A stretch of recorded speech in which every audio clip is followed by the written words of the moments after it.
A very good morning to all the students of class 10th।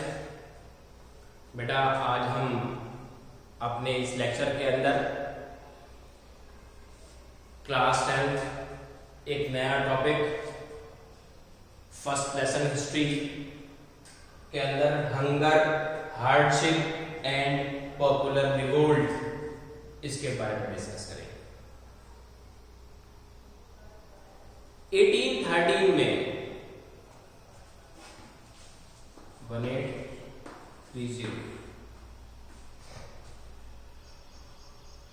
1830 में एक बहुत बड़ा इकोनॉमिक हार्डशिप, इकोनॉमिक क्राइसिस हुआ। इसके अंदर इकोनॉमिक क्राइसिस इन यूरोप।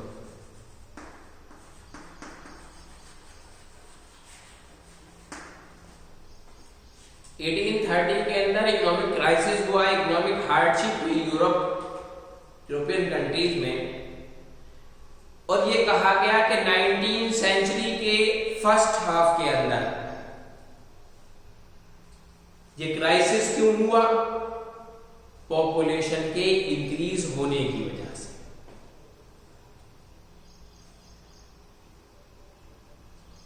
ये जो इकोनॉमिक हार्डशिप हुई ये किस वजह से हुई? कॉज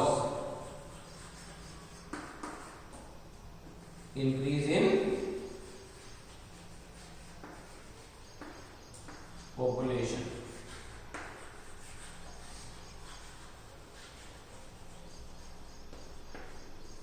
जब किसी रीजन की, किसी कंट्री की पॉपुलेशन इंक्रीज हो जाएगी तो वहां पर scarcity of the food start हो जाएगी,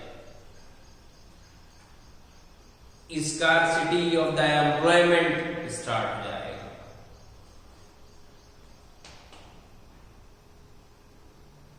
पॉवर्टी इंक्रीज हो जाएगी। बहुत सारे जो कॉजेज हैं वो डेवलप हो जाएंगे।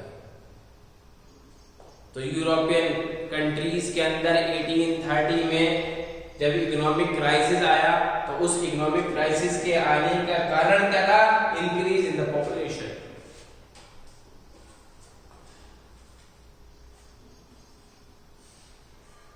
और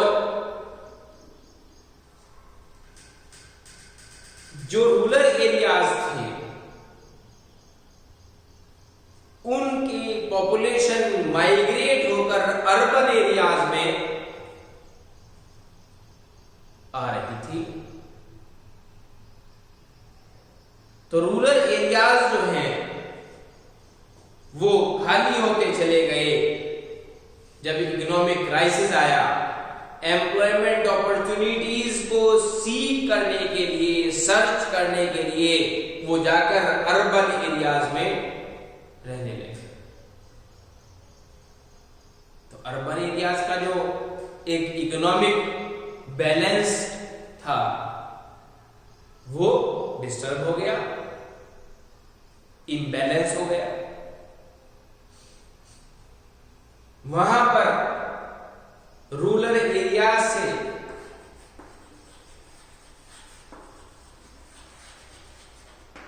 माइग्रेट होकर अर्बन एरियाज में आए। वहां पॉपुलेशन का स्लम हुआ। ऑटोमेटिकली वहां क्राउड था। जब रूरल एरियाज के लोग अपनी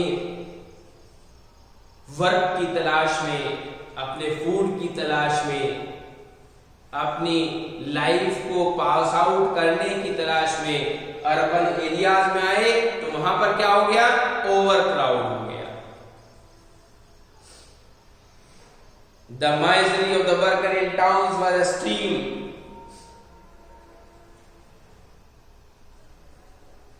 कस्बों में, गांवों में वहां एम्प्लॉयमेंट अपॉर्चुनिटीज नहीं थी। इसलिए उन लोगों को पॉपुलेशन को इंक्रीज करने के होने के बाद उन्हें एम्प्लॉयमेंट सर्च करने के लिए अर्बन एरिया में जाना पड़ा।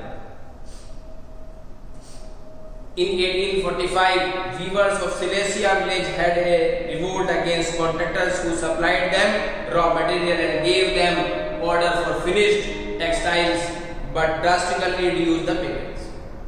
इन्होंने यहाँ पर 1845 का एग्जाम्पल लिया। 1845 में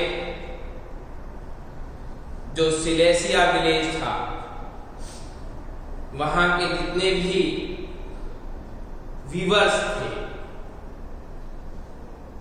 वो सब अपोज करने लगे अपने कॉन्ट्रैक्टर्स का, और उन्होंने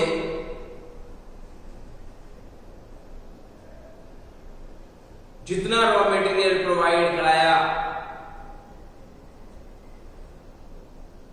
उस प्रोवाइड कराने के बाद उनकी पेमेंट नहीं की गई। वो त्रास्त होकर, थक हार कर अपोज करने लगे, और 4 जून को दोपहर 2 बजे a large crowd of the weavers marched in pairs upon the mansion of their contractors demanding higher wages. उन्होंने 4 जून को उन वीवर्स ने एक साथ इकट्ठा होकर एक बहुत बड़े क्राउड के साथ, भीड़ के साथ, जिसमें केवल वीवर्स थे, वर्कर्स थे, उन्होंने एक मार्च निकाला। और वो मार्च कहां जाकर पूरा हुआ? उन कॉन्ट्रैक्टर्स के डेस्टिनेशन पर।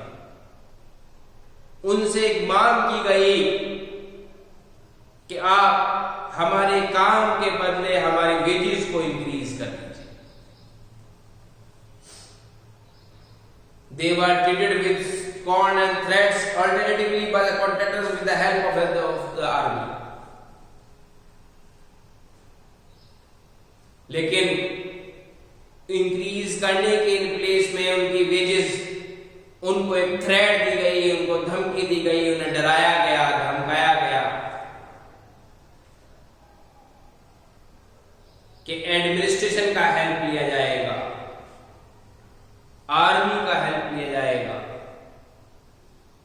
लेकिन उनकी डिमांड्स को पूरा नहीं किया गया।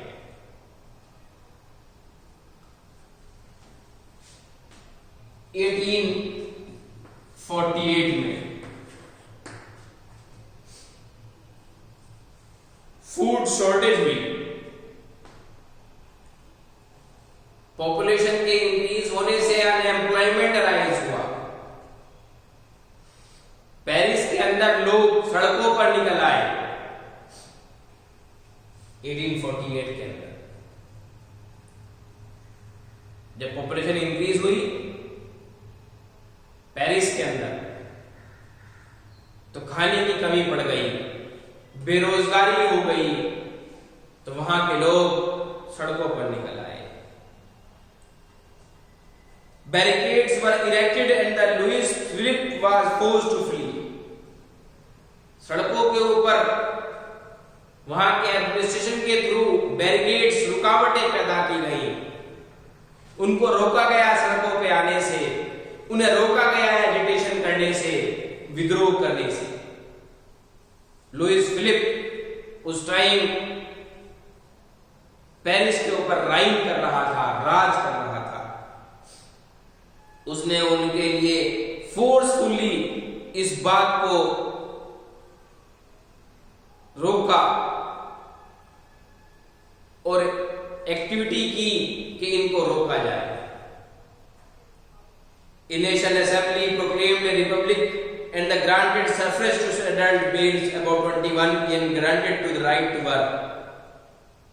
और उसने एक स्टेटमेंट निकाला कि पेरिस के अंदर वो पर्सन्स जिनकी एज 21 ईयर है या 21 ईयर के मोर देन है, उनको एम्प्लॉयमेंट प्रोवाइड कराया जाए। और उसके अंदर भी उसने एक क्लॉज रखा, only the males be prefer, females नहीं, क्योंकि उस टाइम मेडिटेशन करने वाले जो पर्सन्स थे, रोड पर उतर कर आने वाले जो लोग थे, जो लुईस फिलिप के अपोज करने वाले लोग थे, वो मेल्स थे। और उनके लिए ये ऑर्डर पास आउट किया गया कि 21 इयर्स ऑफ एज के पर्सन्स या मोर देन उनको एम्प्लॉयमेंट अपॉर्चुनिटी प्रोवाइड की जाए। बस न ये कहा गया कि सब लोगों को की जाएगी, न ये कहा गया कितने टाइम तक की जाएगी, न उनके लिए कोई रहने और खाने के लिए फैसिलिटी अवेलेबल कराएगी, न उनसे कोई इस बात का प्रॉमिस किया गया कि आप नेशन ऑफ द पेरिस हैं, सिटीजन ऑफ द पेरिस हैं, आप इस पेरिस के नेशन वाले हैं, तो आपका अपना एक राइट है। उनको उन राइट को यूज करने का भी राइट उनको प्रोवाइड नहीं किया गया। तो ये टाइम जो मैंने आपको बताया 1830 का, 1845 का, 1848 का, ये तीनों जो मैंने टाइम बताया आपको, ये हंगर, हार्डशिप और रिवोल्ट का टाइम है। 1830 के अंदर यूरोपियन कंट्रीज के अंदर रिवोल्ट हुआ।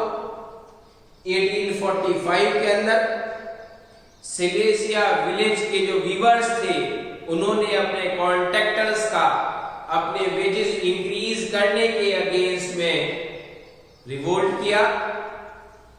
1848 के अंदर पेरिस के अंदर पॉपुलेशन के इंक्रीज होने से अनएम्प्लॉयमेंट इंक्रीज होने लगा।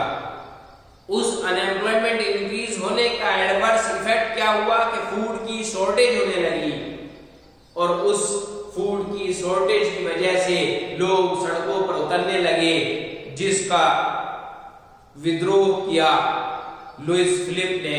उनको रोका गया, उनके लिए बैरिकेड्स लगाए गए, और लास्ट में आकर सिर्फ उनसे ये कहा गया कि 21 इयर्स वाले मेल सेक्शन ऑफ सोसाइटी को एम्प्लॉयमेंट प्रोवाइड कराया जाए।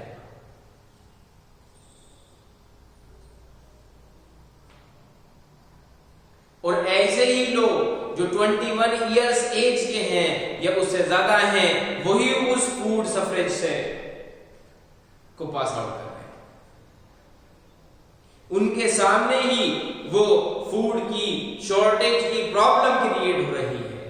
अपनी फैमिली को सरवाइव करने की कंडीशन आ रही है। वो कैसे कमाएं, अनएम्प्लॉयड हैं, अपने फैमिली मेंबर्स की रिक्वायरमेंट को कैसे पूरा करें जब उनके पास एम्प्लॉयमेंट नहीं है, सोर्स ऑफ इनकम नहीं है, तो सड़कों पे आएंगे। गवर्नमेंट उनका कोई सपोर्ट नहीं कर रही है। रूलर जो पार्टी है, रूलिंग पार्टी जो है, वो कोई सपोर्ट नहीं कर रही है। इसलिए ऐसे एज जिनकी 21 इयर्स है, ऐसे पीपल्स जो मोर देन 21 इयर्स हैं, वो अपनी फैमिली की तरफ देखते हैं, तब भी उन्हें प्रॉब्लम क्रिएट हो रही है। वो एम्प्लॉयमेंट की तरफ देखते हैं, तो वो अनएम्प्लॉयड की प्रॉब्लम से जूझ रहे हैं, तो वो अपनी गवर्नमेंट के अगेंस्ट में अपनी सड़कों पर उतर रहे हैं पेरिस के। तो यहाँ पर हमने इस टॉपिक में hunger, hardship and the popular revolt के अंदर 1830 को डिस्कस किया है, 1845 को डिस्कस किया है और 1848 को डिस्कस किया है। ये तीनों जो टर्म मैंने डिस्कस किए हैं, ये बहुत इंपॉर्टेंट है history of the hunger, hardship and the revolt के पॉइंट ऑफ व्यू से। आप इसको बड़े कंसंट्रेशन के साथ पढ़िए, सुनिए मेरे लेक्चर को, और उसके बाद एनालाइज कीजिए कि कौन कौन से कंट्री में क्या क्या इंसिडेंट अराइज हुए। Thank you.